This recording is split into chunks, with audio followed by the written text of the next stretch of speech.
Bienvenidos a Filosofía en tiempos de no filosofía, un espacio de reflexión profunda sobre el pensamiento filosófico.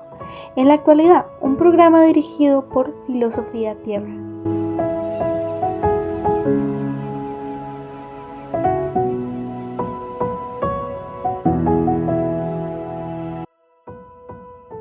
El precepto o mandato de Jehová es puro, que alumbra los ojos. Salmo 19:8.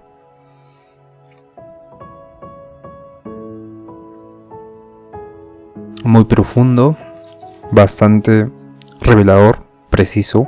Bienvenidos al episodio 284. Mi nombre es Marco Antonio, estamos en el día 7 de Filosofía del Lenguaje. Hoy nos toca Ludwig Wittgenstein y la filosofía del lenguaje ordinario.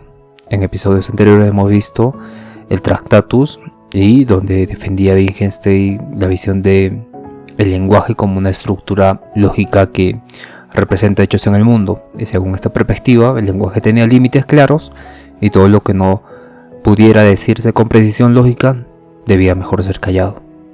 Entonces, hoy vamos a adentrarnos al lenguaje ordinario, a este enfoque donde Wittgenstein ya va en contra del Tractatus, que es en investigaciones filosóficas.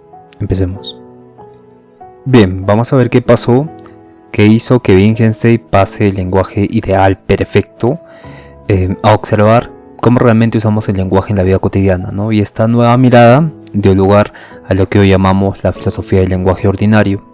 En lugar de pensar que el lenguaje necesita ser corregido por la lógica, Wittgenstein empieza a decir que los malentendidos filosóficos surgen más bien cuando se sacan las palabras de su contexto real, de su uso, y así deja atrás la teoría pictórica del lenguaje y comienza a hablar de los juegos del lenguaje o las formas de vida y el valor de escribir el uso del lenguaje tal como ocurre en la realidad. Bien, hoy vamos a adentrarnos a esta segunda etapa de Ludwig Wittgenstein, que se convierte en un pensador mucho más atento al humano, mucho más concreto, que habla del lenguaje más vivido y evidentemente vamos a ver cómo transforma su filosofía, cómo nacen nuevas ideas y por qué sigue siendo tan influyente hasta el día de hoy Wittgenstein. Ya vimos la importancia del Tractatus y lo importante que es Wittgenstein cuando habla del lenguaje. Eso es importantísimo que lo tengamos en cuenta. Entonces hoy vamos a ver investigaciones filosóficas y vamos a ver el giro que da, este giro radical, ¿no? En lugar de ver este lenguaje como algo, como un espejo lógico del mundo, comienza a estudiarlo como realmente usamos las palabras en la vida cotidiana, ¿no? Bien, entonces, primer tema es el significado es uso. En investigaciones filosóficas menciona que el significado de una palabra es su uso en el lenguaje, ¿no? Wittgenstein ya no busca una esencia fija detrás de cada palabra. En cambio dice que una palabra significa lo que hacemos con ella. Por ejemplo, la palabra juego no tiene una definición exacta que lo aplique a todo, pero sabemos usar, cuando lo usamos correctamente, en muchos contextos como ajedrez, fútbol, escondidas, tiene significado, ¿no? Y así el significado está en el uso de esta palabra y no en la definición oculta, una definición universal de la palabra juego. Y pasamos al segundo punto, que son los juegos de lenguaje.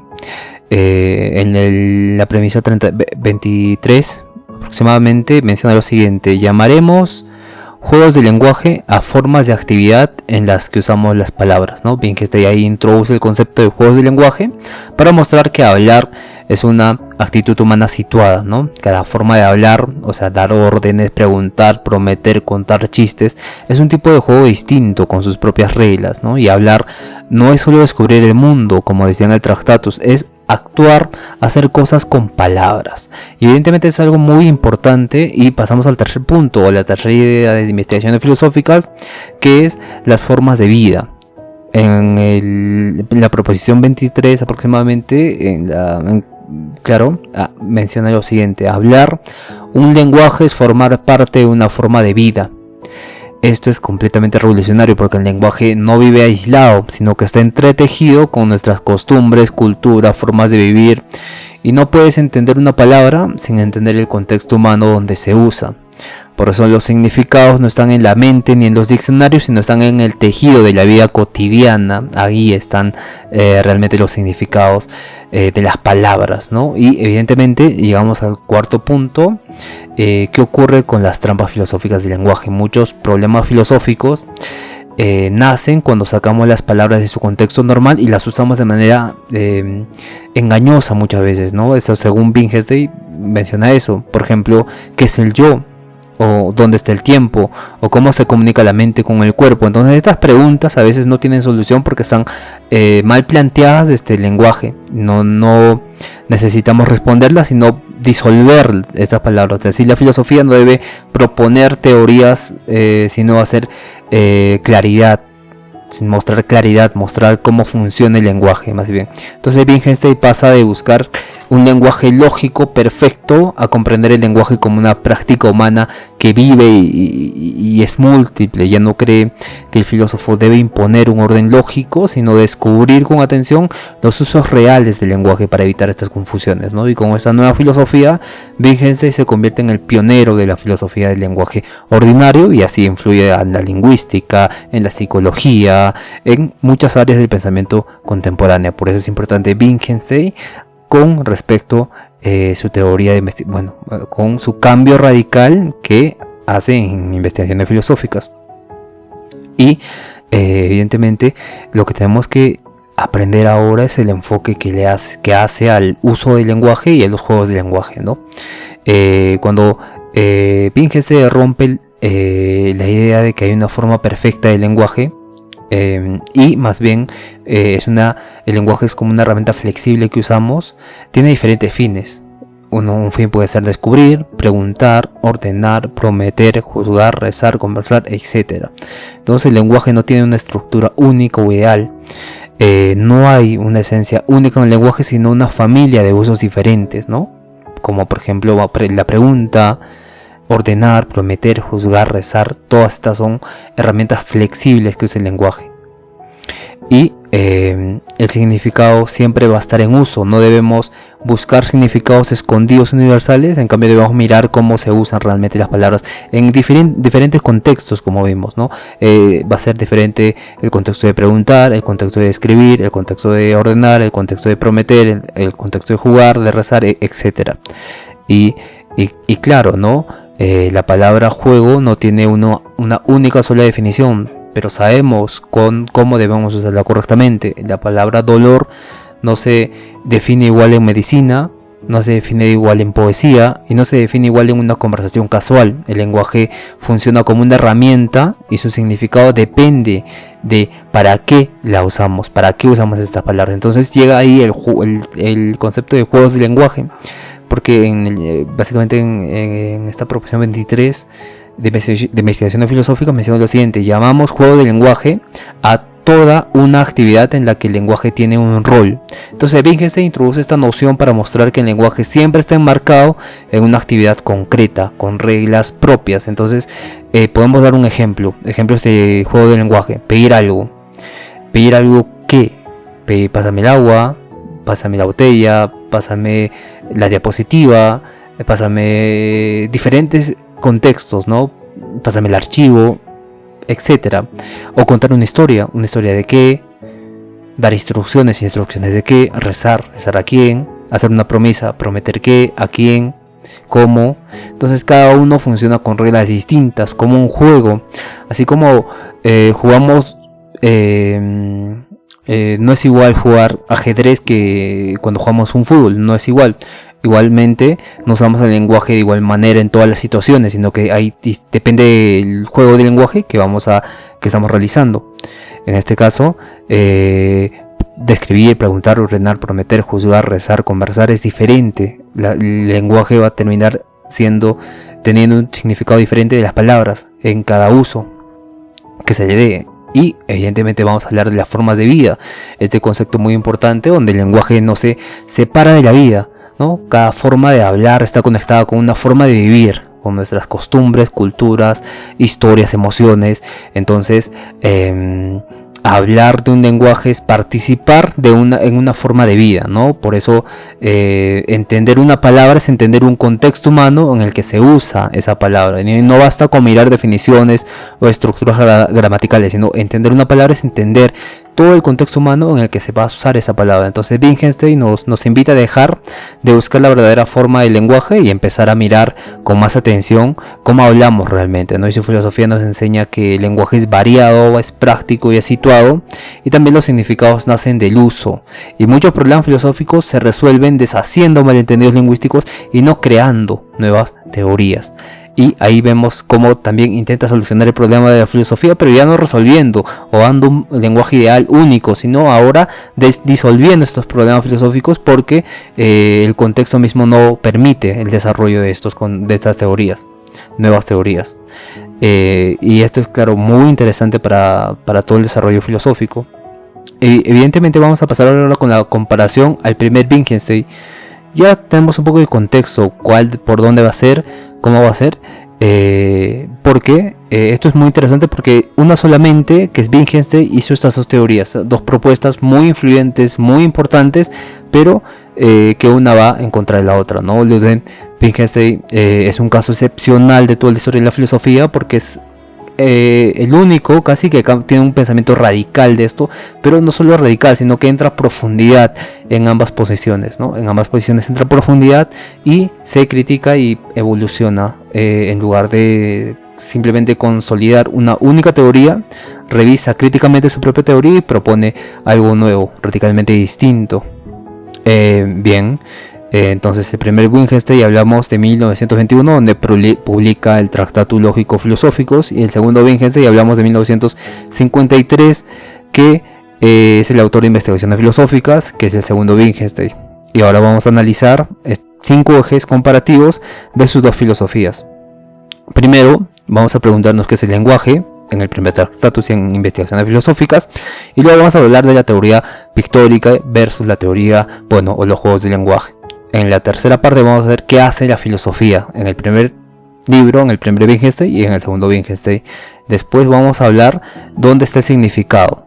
Luego vamos a hablar el cambio de actitud filosófica que tiene en el primer Wittgenstein y el segundo Wittgenstein, y finalmente vamos a dar esta conclusión de ese pensamiento unificado que se ve, que envuelve toda la teoría del lenguaje y que aborda ambas teorías muy influyentes y muy profundas del lenguaje, que básicamente se convierten en un tipo de evolución, pero no solo para la filosofía, sino que para la gramática, como vimos también para la semántica computacional y demás. Bien, para la lógica y demás. Entonces, en el primer Tractatus, el lenguaje es un sistema lógico que representa el mundo, donde cada proposición con sentido representa un hecho posible del mundo, y el significado de una proposición se da por su capacidad de corresponderse con una realidad lógica, ¿no? Y está influido por la lógica matemática de Frege y a Russell. Un ejemplo de esto sería que el gato está sobre la alfombra, que representa un hecho posible. Si ese hecho ocurre, si ese gato realmente está bajo la alfombra, y sería una proposición verdadera. En el segundo Wittgenstein, el lenguaje no es principalmente una representación, sino más bien es una práctica humana, donde el significado no está en su forma lógica, sino en su uso en contextos sociales específicos, ¿no? Hablar un lenguaje es participar de una forma de vida, ¿no? Es jugar un juego de lenguaje según la situación. Un ejemplo de esto sería gato. La palabra gato no significa lo mismo en la palabra mira ese gato, que es diferente a ese cantante es un gato. Y el uso que le damos, no la lógica formal, va a determinar su sentido. El uso que le demos va a determinar su sentido. Eso referente al lenguaje. Entonces vamos a pasar ahora a la teoría pictórica, que es del primer Wittgenstein, y al juego del lenguaje, que habla en Investigaciones Filosóficas de 1953. Bien, entonces Wittgenstein propone la teoría pictórica del lenguaje, ¿no? Donde una proposición pinta un hecho como un modelo, representa una posibilidad estructural del mundo, y solo tiene sentido aquello que pueda describirse mediante proposiciones lógicas. Entonces las proposiciones deben compartir una forma lógica con la realidad para poder ser representada. Ya vimos en Wittgenstein que la realidad siempre tiene esta forma lógica, el lenguaje también y el pensamiento también. Entonces comparten los tres una forma lógica que básicamente tiene que estar correspondiente a cada una, tiene que estar en correspondencia a cada una. Entonces de ahí su célebre frase: la proposición es una figura de la realidad, ¿no? Y habla de hecho de las proposiciones atómicas, de las proposiciones moleculares, porque trataba de decirnos que es relacionado, ¿no? Nuestro lenguaje es igual al mundo, corresponde al mundo, ahí, palpable. En mi investigaciones filosóficas, yo también que crea la teoría de los juegos de lenguaje, donde introduce este concepto, ¿no? Que básicamente dice que múltiples formas de usar el lenguaje y van a determinar el sentido de estas, ¿no? Y cada una con sus propias reglas. Cada juego de lenguaje va a tener sus propias reglas. Entonces el lenguaje no tiene una única función, que sería representar, sino que tiene muchas funciones, ¿no? Ordenar, prometer, preguntar, consolidar, advertir, etcétera, etcétera, etcétera. Entonces las reglas no son fijas ni universales, sino socialmente aprendidas y están sujetas al cambio, ¿no? Por ejemplo, prometer no es describir un hecho. Por ejemplo, es más bien realizar una acción. Entonces el lenguaje sería en prometer actuar, no representar. Y evidentemente ese cambio ha sido muy importante para Wittgenstein y para toda la filosofía y la gramática, la semántica y la lógica y demás. Entonces la siguiente pregunta que nos vamos a hacer ahora, igualmente que se hizo Wittgenstein, es: ¿qué hace la filosofía ahora? ¿Qué va a hacer la filosofía ahora? Porque en el primer Tractatus la filosofía era una actividad delimitadora, ¿no? Debía separar lo que se puede decir con lo que... con lo que se puede decir con sentido, y qué cosa no se puede decir o porque no tiene sentido. O sea, no es una doctrina, sino es una escalera lógica para ver con claridad los límites del pensamiento. Ese tiene que ser la filosofía, eso. Una vez comprendida, debe ser arrojada, ¿no? La escalera. Entonces lo verdaderamente importante, que sería la ética, la estética, el sentido de vida, no pueden decirse, solo mostrarse. Y por eso mencionó al final de su libro, en la proposición 7, la última proposición: de lo que no se puede hablar es mejor callar, porque la filosofía es una actitud delimitadora y debe separar lo que puede decirse con lo que puede decirse con sentido de lo que no puede decirse con sentido. Y en investigaciones filosóficas, la filosofía ya también no traza límites externos, sino que aclara los enredos internos del lenguaje, ¿no? Y abandona la ambición de transformar teorías definidas, ¿no? Estas fórmulas de Heidegger, de Kant, que son muy complejas, sabes que las vamos a abandonar. No hay que hablar de esto, porque recordemos que de lo que no se puede hablar es mejor callar. Entonces todo esto metafísico, todo esto filosofía continental, no hay que hablar.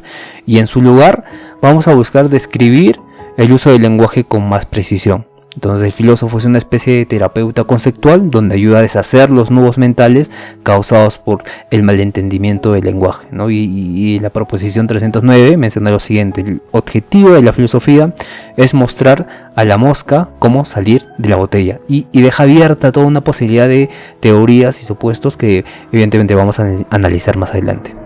Y claro, ¿dónde está el significado en el Tractatus? En la correspondencia lógica, ¿no? Entre los elementos de la proposición, lo que hablamos, decimos, pensamos mediante una proposición, y los objetos en el mundo. Entonces cada palabra nombra un objeto y el significado está en su capacidad de formar proposiciones verdaderas o falsas. Entonces el nombre significa el objeto, ¿no? Y el objeto es su significado.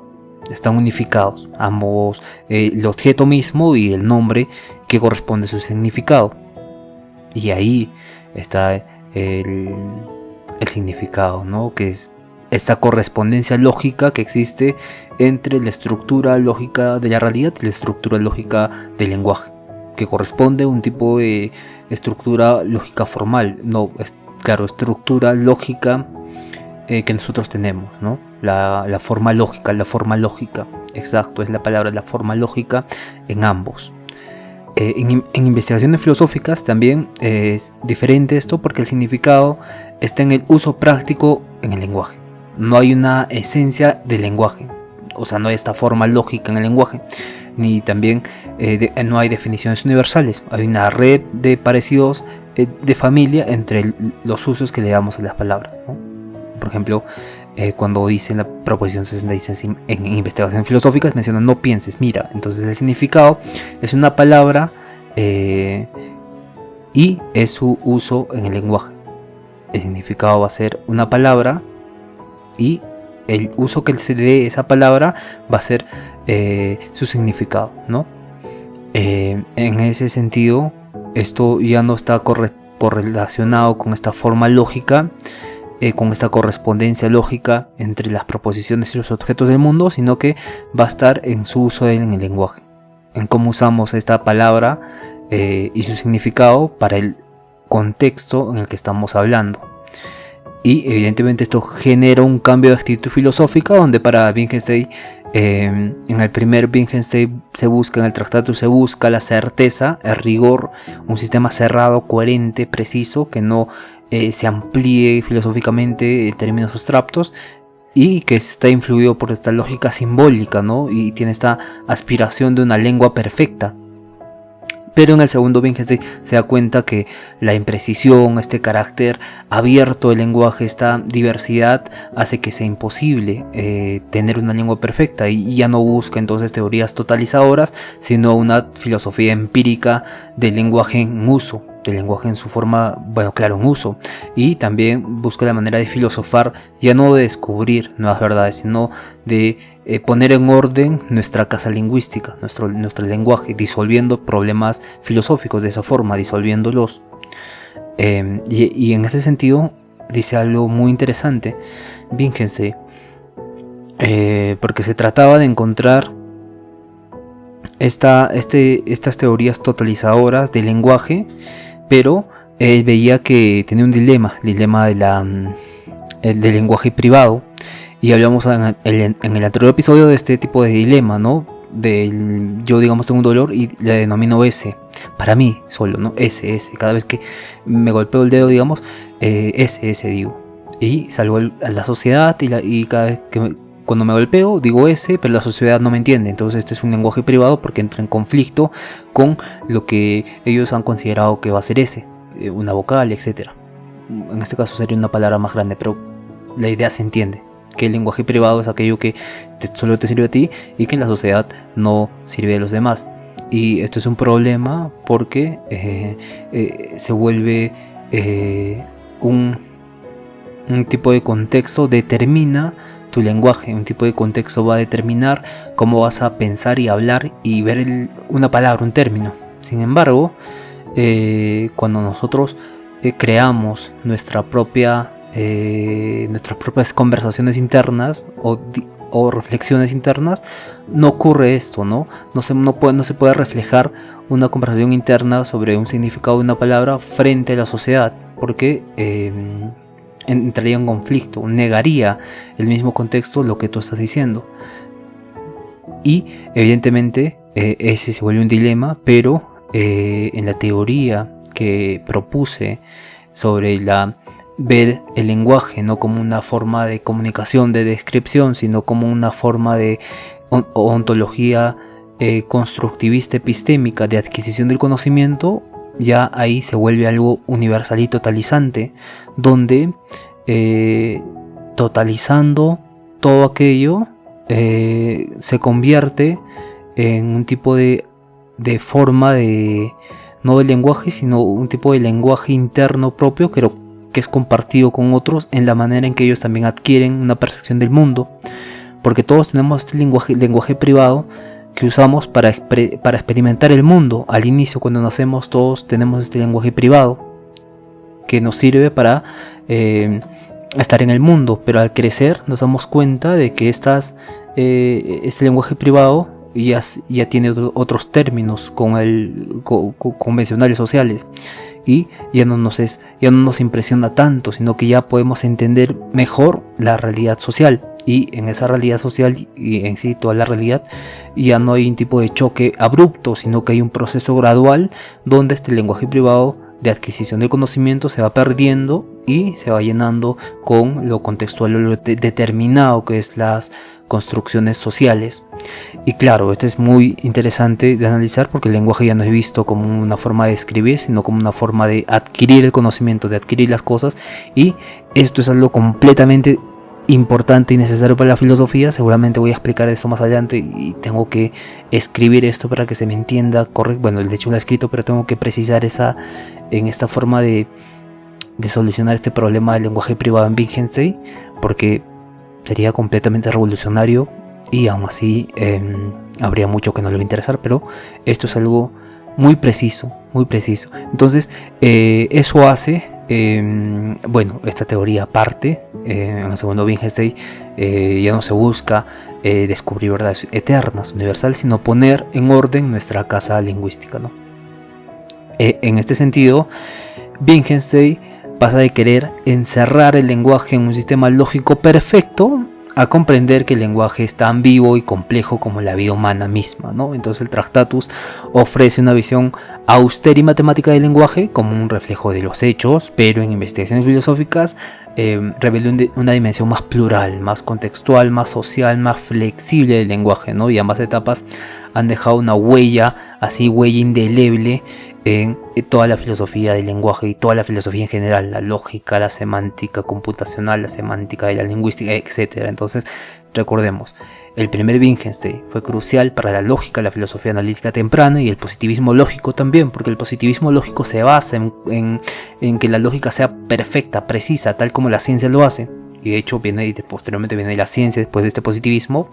Bueno, nace ahí un tipo de lenguaje positivista donde la lógica es principal para cualquier teoría científica, que tiene que ser coherente, precisa y posible de conocer, ¿no? Y en ese sentido llega el segundo Wittgenstein y da origen a la filosofía del lenguaje ordinario, ¿no? Influyendo en figuras como Austin, Strawson, John Searle, Stanley Cavell, y Wittgenstein evoluciona, ¿no? Evoluciona en este camino de enseñar a filosofar con coraje para aceptar nuestras posiciones anteriores y experimentar nuevos, ¿no? Y también ver cómo estos se van desenvolviendo.